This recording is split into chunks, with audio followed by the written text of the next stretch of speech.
친구들아, 이 시간은 은혜 받을 기회로다. 성령님의 은혜 역사 우리 위에 임하셨네. 기회로다. 이 시간은 은혜 받을 기회로다. 믿읍시다, 받읍시다. 이후의 기회를 잊지 마라. 마음 문을 활짝 열고 찬송하며 기도하세. 하나님의 은혜 말씀 왜 못 받아들이느냐. 기회로다. 이 시간은 은혜 받을 기회로다. 믿읍시다, 받읍시다. 이후의 기회를 잊지 마라. 타오르는 제단 위에 모든 죄짐 던지어라. 성령 불에 못 태운 죄 주님 가슴 태우느나. 기회로다. 이 시간 은혜 받을 기회로다. 믿읍시다, 받읍시다. 이후의 기회를 잊지 마라.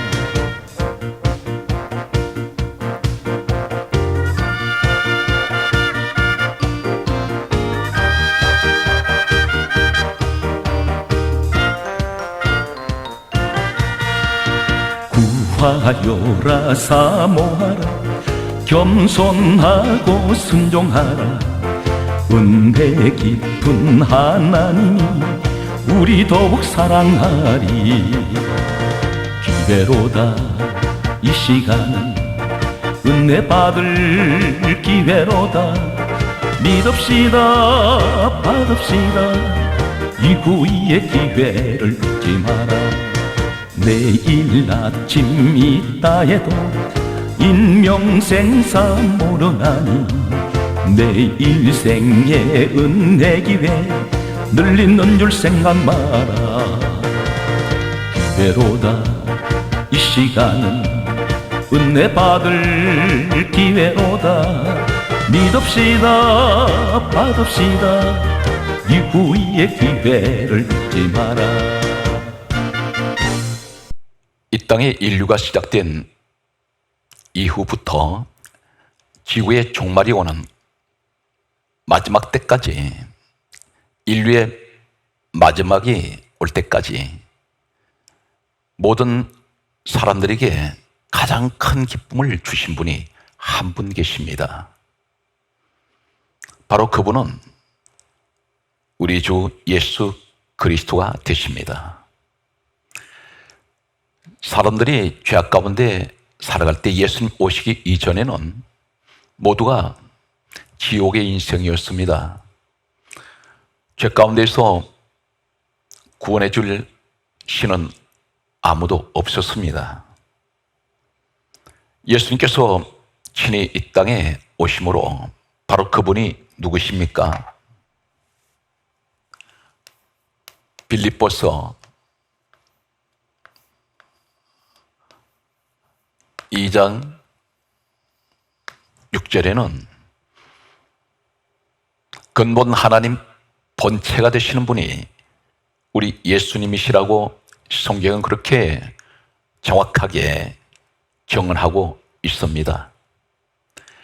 하나님 되시는 우리 주 예수 그리스도께서 사람의 육신의 몸으로 이 땅에 친히 오셨습니다. 그리고 십자가에서 친히 오르시고, 그리고 죽으신 후 사흘 만에 부활하셨습니다. 그리고 하늘에 오르셨습니다. 예수님께서 이 땅에 오심으로 사망 가운데, 절망 가운데 빠져있던 모든 인류는 큰 구원의 빛을 만났습니다. 예수님 때문에 그분을 영접을 하면 에베소서 1장 4절에는 창세전에 누구든지 그리스도 예수 안에 있는 사람들은 다 택하신다고 성경은 그렇게 기록하고 있습니다. 예수님께서 오심으로 말미암아 우리에게 주신 기쁨은 죄에서 구원하신 기쁨입니다. 그리고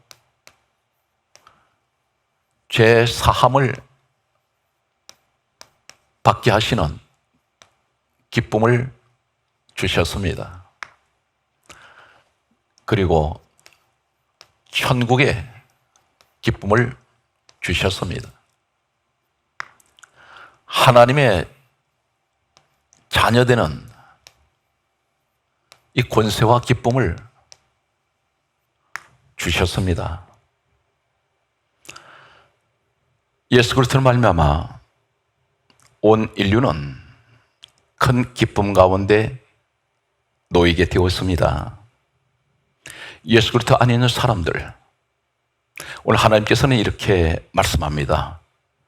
예수 그리스도를 말미암아 구원받고 죄사함 받은 사람들, 그리고 천국을 예수 그리스도를 말미암아 보장받은 사람들, 그리고 예수 그리스도를 말미암아 하나님의 자녀들은 권세를 받은 모든 사람들에게 하시는 말씀은 빌립보서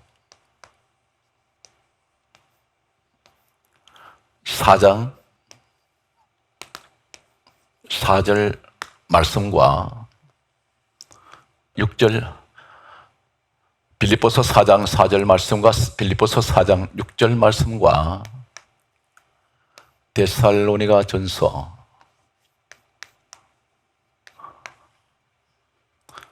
5장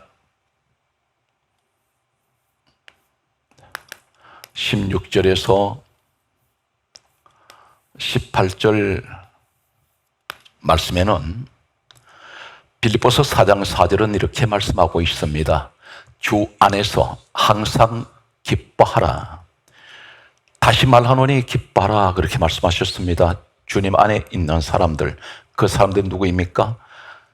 예수 그리스도를 말미암아 구원받았고 죄사함 받고 천국을 보장받은 사람들, 하나님 자녀된 사람들은 항상 기뻐하라 말씀하셨습니다. 다시 말하노니 기뻐하라 말씀하셨습니다. 항상 기뻐하라는 이 말씀은 인생을 살아가면서 때로는 좋은 일, 굳은 일, 여러 가지 환경에서 다가오는 수많은 어려움, 고난 가운데서도 늘 변함없이 기뻐하라고 말씀하십니다. 이것이 하나님의 뜻입니다. 성경 말씀은 또 빌립보서 4장 6절은 말씀하시기를 기도할 때는 어떻게 기도하라고 말씀하십니까? 아무것도 염려하지 말고 오직 기도와 간구로 너희 구할 것을 감사함으로 하나님께 아뢰라. 그리하면 모든 지각에 뛰어나신 그리스도의 평강이 우리 마음과 생각을 지키시라고 말씀하고 있습니다. 기도할 때 아무 염려하지 말고 오직 기도와 간구로 기도하되 감사함으로 기도하라고 말씀하셨습니다. 왜 감사함으로 기도해야 합니까? 염려가 지금 산더미처럼 사방에 놓여 있습니다. 그런데 감사로 기도하라는 것은 우리 기도의 대상이 누구입니까? 바로 하나님 본체 되시는 예수님이십니다. 우리 주님 앞에 기도한다는 것은 나의 모든 문제를 주님 앞에 맡기는 것입니다. 맡길 때 성경 말씀은 뭐라고 말씀하십니까? 기도할 때 가장 우리가 조심해야 될 것은 야고보서 1장 6절 이하의 말씀을 보면 오직 믿음으로 구하고 조금도 의심하지 말라고 말씀하셨습니다. 하나님 본체 되시는 예수님께서는 전능하십니다. 무엇이든지 우리 주님께서는 다 하실 수가 있습니다. 믿는 자에게는 능치 못할 일이 없다고 그렇게 말씀하셨습니다. 우리가 기도할 때 염려가 있지만 오직 믿음으로 구하는 사람들은 감사함으로 기도해야 된다는 것입니다. 이미 하나님께서는 모든 문제를 해결해 주실 것을 믿고 기도하는 것이 바로 우리의 믿음의 기도입니다. 데살로니가 전서 5장 16절에서 18절에 말씀하시기를 다음과 같이 말씀하고 있습니다. 항상 기뻐하라. 쉬지 말고 기도하라. 범사에 감사하라. 이는 그리스도 예수 안에서 우리를 향하신 하나님의 뜻이라고 말씀하셨습니다. 진정한 하나님의 뜻은 어떤 것입니까? 항상 기뻐하는 것입니다. 그리고 쉬지 말고 기도하는 것입니다. 그리고 범사에 감사하는 것입니다. 그런데 우리는 현실은 어떻습니까? 늘 다투고 있습니다. 늘 불안해하고 있습니다. 내가 예수 그리스도 안에 있다고 말합니다. 하나님을 아버지로 부르고 있습니다. 주님을 내 구주라고 그렇게 고백하고 있습니다. 그럼에도 불안해하고 염려하고 두려워하고 있습니다. 코로나 바이러스의 전염병이 2년여 동안 지나가는 동안에 이 시대는 어느 시대보다 가장 스트레스를 많이 받는 시대라고 할 수가 있습니다. 답답합니다. 때로는 심장이 멎을 것 같은 답답함이 있습니다. 짜증스럽습니다. 길을 지나가는 사람들을 보게 되면 얼굴이 한결같이 침울합니다. 모든 사람들의 얼굴이 어둡습니다. 웃음을 띤 모습은 찾아보기가 어렵습니다. 이러한 때에 사소한 말 한마디에 서로 부딪히게 되고 다투게 됩니다. 가정에서 흔히 이러한 일이 일어납니다. 그 가정은 예수 그리스도의 가정이라고 말합니다. 그러면서도 기뻐하지 못합니다. 하나님께서는 우리에게 어떤 큰 능력을 행하는 것을 기뻐하시지 않습니다. 소소한 일반적인 평범한 생활 속에서 작은 것 하나 우리에게 하시는 말씀이 있습니다. 항상 기뻐하라는 것입니다. 이 기뻐하는 것, 감사하는 것이 하나님 뜻이라고 그렇게 말씀하고 있습니다. 오늘 이 말씀을 들으시는 사랑하는 성도 여러분, 우리 마음에 기쁨이 함께 하시기 바랍니다. 환경이 힘들고 어렵습니다.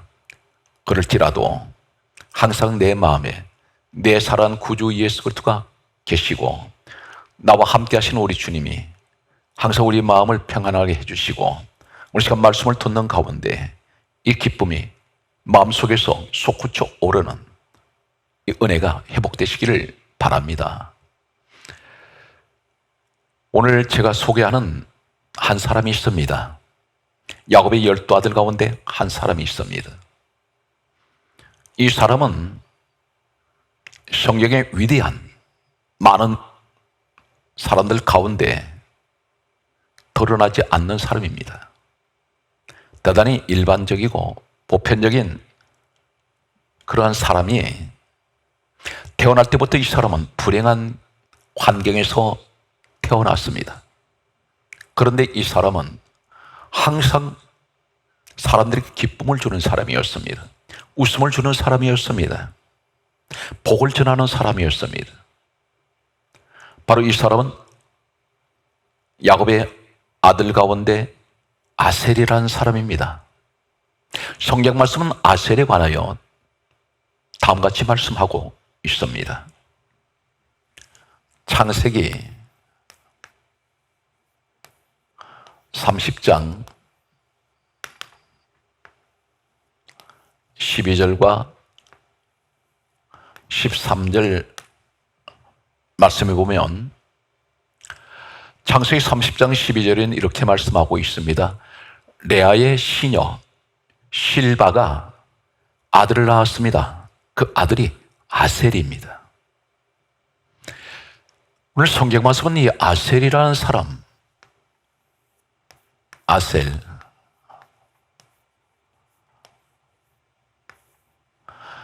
히브리어에는 이 아셀을 아샤르라고 그렇게 부릅니다. 아샤르, 또 다른 말로는 아쉐레,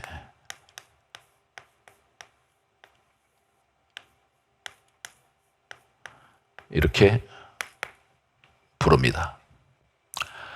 이 아셀이 태어났습니다. 그런데 그 어머니가 출신이 레아의 시녀입니다. 몸종입니다. 이 몸종, 이 아셀의 어머니 실바, 본체의 아들이 아닙니다. 유대의 문화를 보게 되면 이 가족 문화 가운데에서 본체의 아들과 후처, 첩의 아들과의 이 차별은 엄청난 차별이 있습니다. 한때는 유대 가정에서는, 그 집안에서는 그 문화가 본체의 아들은 아버지와 함께 같은 식탁에 앉아서 식사를 할 수 있습니다. 그런데 이 첩의 아들, 후처의 아들은 유대 문화에 보게 되면 한때는 아버지와 친아들, 다시 말해서 본체의 아들들과는 함께 식탁에 앉아서 식사를 하지 못하던 그러한 시대도 있었습니다. 마치 우리나라의 조선시대 때에 양반집에 본체의 아들과 그리고 몸종의 아들, 같은 아버지를 두고 있지만 그들은 엄청난 차별이 있었습니다. 이러한 환경에서 이 아셀이 태어났습니다. 아셀이 점점 자라면서 성숙해질 때 자신의 어머니가 몸종 출신이라는 그런 사실을 알게 되었을 것입니다. 환경에서 오는 이러한 복잡한 가정사회에서 이 아셀은 항상 본체 아들들은 앞에 섭니다. 대소사를 막론하고. 그런데 후체의 아들, 몸종의 아들은 항상 뒷전에서 맴돌았습니다. 이런 환경에서 이 아셀이 태어났을 때에 성경 말씀은 창세기 30장 13절에 레아가 이렇게 말하고 있습니다. 기쁘다. 나를 기쁜 자라 하리로다. 이렇게 말합니다. 아셀이 태어났을 때 사람들이 기뻐했습니다. 아셀은 태어나면서부터 사람들을 기쁘게 해주었습니다. 웃음을 주는 사람이었습니다. 이 아셀. 성경 말씀은 이 아샤르라는 이 히브리어 이 말씀이 잠언 3장 18절 말씀에 보면 복되도다, 이 말이 아샤르입니다. 바로 아셀을 의미하고 있습니다. 이 아셀은 아샤르에서 유래가 되었습니다. 이 유래된 이 말씀을 보면 잠언 3장 18절에 복되도다, 이 말이 아샤르입니다. 아셀을 의미합니다. 또 잠언 31장 28절 말씀에 보게 되면 다음과 같이 말씀하고 있습니다. 감사하다, 이 말이 아샤르에서 유래가 되었습니다. 아셀을 의미하고 있습니다. 욥기서 29장 11절 말씀에 보면 축복하다, 이 말이 역시 아샤르에서 유래된 말씀입니다. 아셀을 가리키고 있습니다. 한마디로 지금 아셀은 어떤 사람입니까? 태어나면서부터 사람들에게 기쁨을 주는 사람, 웃음을 주는 사람, 그리고 복을 전하는 사람. 이 아셀을 만나는 사람들은 상대방이 나는 당신을 만난 것이 복입니다. 감사합니다. 이런 의미를 갖는 것이 아셀의 의미이기도 합니다.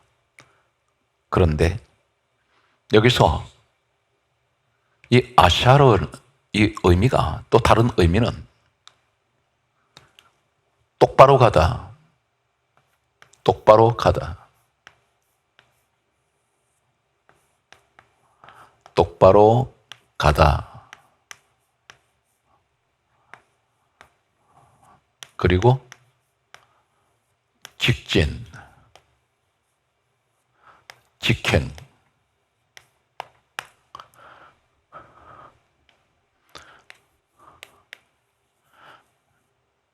이러한 의미를 갖습니다. 아셀, 아샤르, 똑바로 가다. 항상 이 사람은 열악한 환경, 어려운 환경 속에서도 이 사람은 항상 사람을 기쁘게 하고 웃음을 주며 그리고 사람들에게 항상 감사하게 하고 복을 전하는 이 사람은 항상 변함없이 똑바로 가는 사람입니다. 그리고 직진합니다. 우리 신앙적으로 무엇을 말씀합니까? 복음적으로 말씀을 보게 되면 직진하는 사람은 마지막 목표 지점을 바라보고 있습니다. 그것만 바라보고 가고 있습니다. 직행하다 이 말이 무슨 말입니까? 멈추지 않습니다. 곧장 마지막 목표점을 향해서 달려갑니다. 마지막 인생의 목표점이, 결승점이 어디입니까? 예수 그리스도입니다.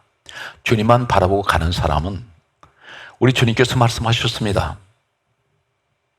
항상 기뻐하라고 말씀하셨습니다. 내 마음속에 기쁨이 있는 사람, 어떤 환경에 처하든지 슬퍼하지 않습니다. 기뻐합니다. 이것이 진정한 예수 그리스도의 사람입니다. 성경 말씀을 우리가 보면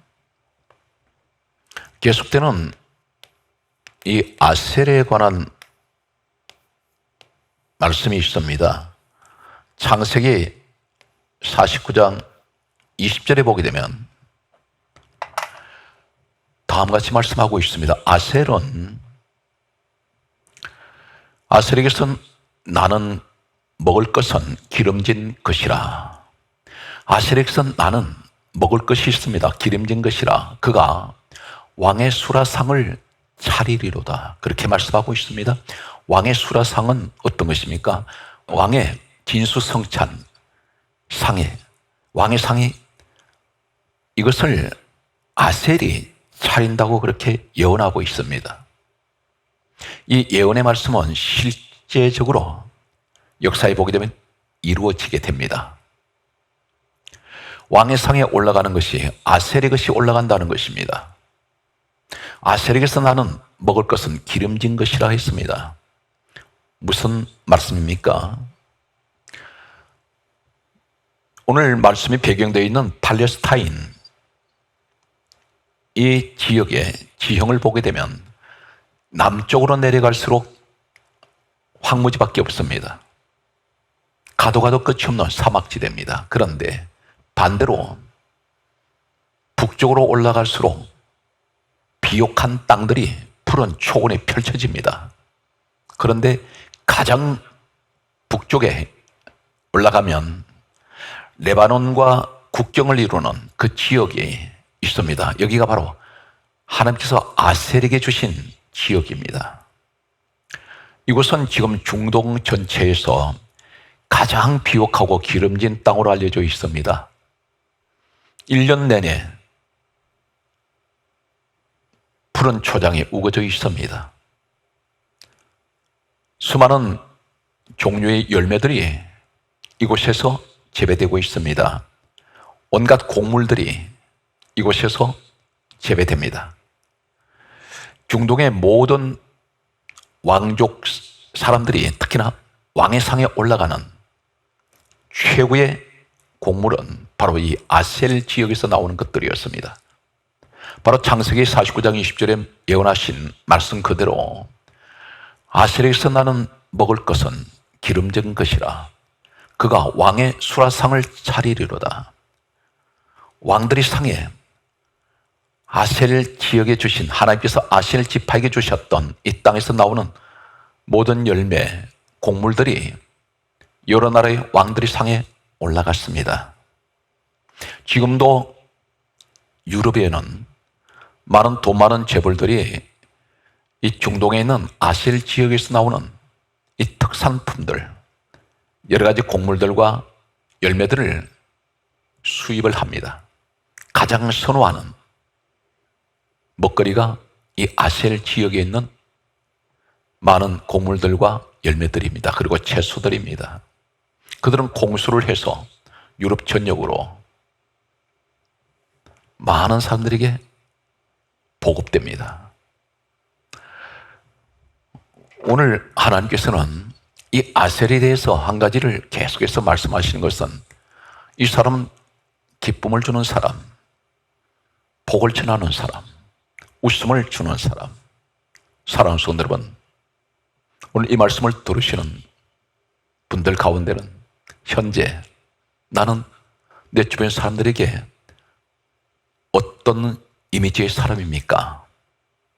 늘 짜증스럽고 늘 불평, 불만만 쏟아놓고, 특히나 부부 관계에서 서로가 사소한 말 한마디에 거친 말이 오고 가고 항상 서로 비난만 하는 이러한 사람이 있는가 하면, 반대로 항상 격려하며 상대방에게 웃음을 주며 위로하며 실패한 사람에게도 다시 용기를 북돋아주는 이러한 사람이 있습니다. 오늘 성경 말씀은 이 아셀 지파에 관해서 또 전해지는 내용을 보게 되면 역사에는 이렇게 기록되어 있습니다. 야곱의 12아들은 훗날에 지파가 형성됩니다. 12지파로 형성이 되는데, 이 아셀 지파는 12지파에게는 각자 깃발이 있습니다. 그 깃발 가운데 아셀 지파의 깃발은 곡물 더미입니다. 곡식 단들이 그들의 깃발이 그려져 있습니다. 그만큼 이 사람들은 풍성한 그런 물질의 축복을 누리고 살고 있는 사람들이라는 것입니다. 하나님께서 그렇게 이 사람들에게 축복했습니다. 항상 마음에 기쁨이 있는 사람, 힘들고 어려운 고난 중에도 불평하지 않습니다. 원망하지 않습니다. 늘 사람들에게 웃음을 주는 사람들.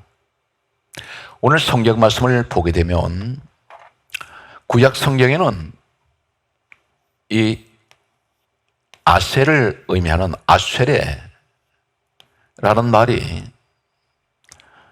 약 45회 기록되어 있습니다. 45회 기록되어 있는데, 그 가운데에서 축복으로 쓰여진 이 아셀의 이 말씀은 27회 기록되어 있습니다. 또 그리고 기쁨이라는 단어로 기록된 것이 18회 기록되어 있습니다.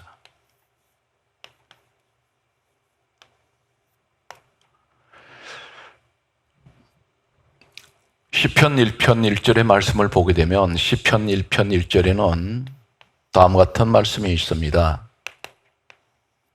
복 있는 사람은 악인의 꾀를 쫓지 아니하며. 이 복이란 말이 아셀입니다. 바로 아셀을 의미하고 있습니다. 출애굽기 28장 20절에 보게 되면 호마노라는 보석이 있습니다. 호마노. 이 호마노 보석은 야곱의 아들들 가운데 12지파가 각자 그 지파를 상징하는 보석들이 한 개씩 주어졌습니다. 그 가운데 아셀 지파를 상징하는 보석이 호마노입니다. 이 호마노의 뜻은 불꽃입니다. 불꽃.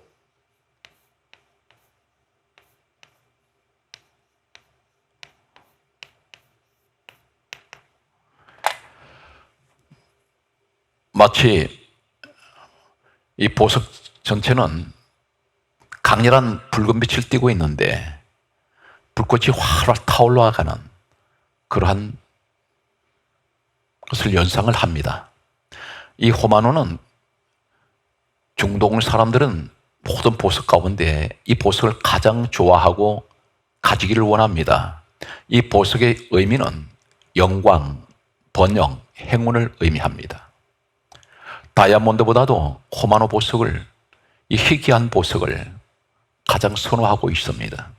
이 보석을 가지고 있으면 항상 영광스러운 가정, 그리고 번영과 행운이 온다고 그들은 지금도 믿고 있습니다. 이제 이 아셀, 이 사람에게 하나님께서는 구체적으로 축복하는 내용이 있습니다. 그 말씀은 신명기 33장 24절에서 29절까지 계속됩니다. 이 말씀은 신명기 33장 24절 이하에서 29절까지 말씀은 모세가 각 지파들을 축복하고 마지막으로 모세의 사역 가운데 이 땅을 바로 떠나기 전에 마지막으로 축복한 지파가 바로 아셀 지파입니다. 그리고 그는 모세는 이 땅을 떠나게 됩니다. 왜 아셀 지파를 마지막으로 축복한 그 의미는 어떤 것입니까? 가장 많은 축복을 받은 사람이 바로 아셀입니다.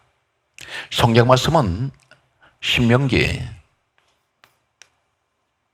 33장 24절 말씀을 보면 다음과 같이 기록하고 있습니다. 아셀에 대하여는 일러서되, 이렇게 말씀을 시작됩니다. 그러면서 가장 먼저 첫 번째 선포되는 말씀이 아셀은 아들들 중에 더 복을 받으며 더 복을 받는다 있습니다. 복을 받으며.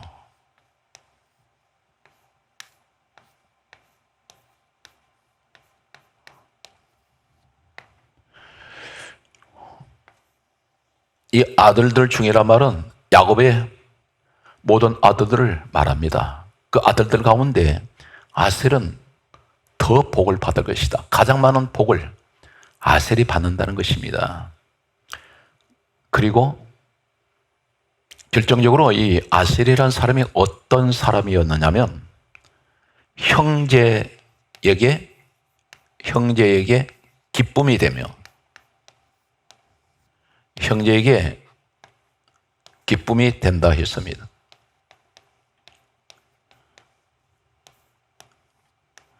이 아셀은 모든 형제들에게 기쁨이 되었습니다. 이 사람은 항상 기쁨을 주는 사람입니다. 가장 행복한 가정은 기쁨이 있는 가정입니다. 우리가 진정으로 예수 그리스도의 사람이라면 우리에게도 기쁨이 있어야 됩니다. 오늘 성경 말씀은 계속해서 또 이렇게 말씀하고 있습니다. 그 발이 기름에 잠길지로다. 신명기 33장 24절에 발이 기름에 잠길지라 했습니다. 발이 기름에 잠깁니다. 대단히 윤택한 의미를 가지고 있습니다. 이 사람은 아들들 중에 더 복을 받으며 형제에게 기쁨이 되며 바른 기름에 잠길지로다. 엄청난 축복을 말씀하고 있습니다. 사랑하는 성도 여러분, 힘들고 어려운 시대일수록 우리는 다투지 말아야 됩니다. 그리고 혈기를 내지 말고 우리는 최선을 다하여 최대한 내 마음을 절제하며 서로 기쁨을 줄 수 있도록 웃음을 주는 이런 관계로 형성이 되셔야 됩니다. 이 사람은 하나님께서는 아셀 같은 축복을 약속하고 있습니다. 계속되는 말씀을 보게 되면 신명기 33장 25절 말씀을 보게 되면 항상 웃음을 주고 기쁨을 주는 사람, 복을 전하는 이 사람, 성경 말씀은 신명기 33장 25절에 아셀의 문빗장은 철과 노시 될 것이며 그리고 그의 사는 날을 따라서 능력이 있으리로다. 그렇게 말씀하고 있습니다. 문빗장이 철과 노시라고 했습니다. 대문을 걸어 잠그는 이 문빗장, 철과 노수로 되어 있습니다. 쇠붙이로 되어 있습니다. 무슨 말입니까? 이 문은 사람들이 드는 출입문입니다. 그런데 문빗장을 쇳덩어리로 걸어 놓았다는 것은 아무나 출입할 수가 없습니다. 도둑이 들어올 수가 없습니다. 해치는 자가 들어오지 못합니다. 강한 철과 노수로 차단시켜 놓았습니다. 하나님께서 해가 들어오지 아니하고 도둑이 들어오지 아니하고 해칠 자가 오지 않는다는 것입니다. 하나님이 지켜주실 것을 말씀하고 있습니다. 그리고 너 사는 날을 따라서 능력이 있으리로다. 능력을 약속을 하고 있습니다. 계속되는 말씀을 보면 신명기 33장 26절에는 여수론이요 그렇게 말씀하고 있습니다. 하나님 같은 네가 없도다. 그렇게 말씀하시면서 그가 너를 도우시려고 하늘을 타고 궁창에서 위엄을 나타내시는도다. 하나님께서 찾아오십니다.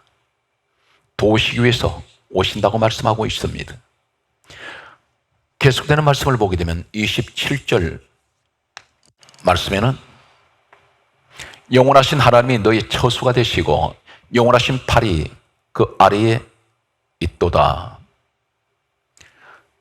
너의 앞에서 대적을 쫓아내시며 멸하라 하시는도다. 이렇게 말씀하고 있습니다. 하나님이 아셀 같은 사람의 처수가 되시고 영원하신 팔이 그 아래에 있다는 것은 안고 계신다는 것입니다. 아무도 건드리지 못한다는 것입니다. 성경 말씀은 계속해서 보게 되면 28절 말씀을 보게 되면 이스라엘이 안전히 거하며 야곱의 셈이 곡식과 새 포도주가 있는 땅에 홀로 있나니 하늘이 이슬을 내리는 곳이로다. 이렇게 말씀하고 있습니다. 이스라엘 야곱의 이름이 나옵니다. 바로 이스라엘은 창세기 32장 24절 이하에 바로 이 아셀의 아버지 이름이 야복나루트에서 하나님께서 이름을 바꿔주신 이름입니다. 아버지 이름이 나옵니다. 야곱의 셈. 무엇을 말합니까? 아셀의 축복이, 아버지가 받은 축복을 아셀이 받는다는 것입니다. 창세기, 오늘 이 말씀 다음에 신명기 33장 29절 말씀을 보면 다음과 같이 말씀하고 있습니다. 이스라엘이여 너는 행복한 사람이로다. 하나님의 여호와의 구원을 얻은 백성이 너와 같은 자가 있느냐? 너와 같이 그런 축복을 받은 자가 없다는 것입니다. 하나님은 너를 돕는 방패요 영광의 칼이로다.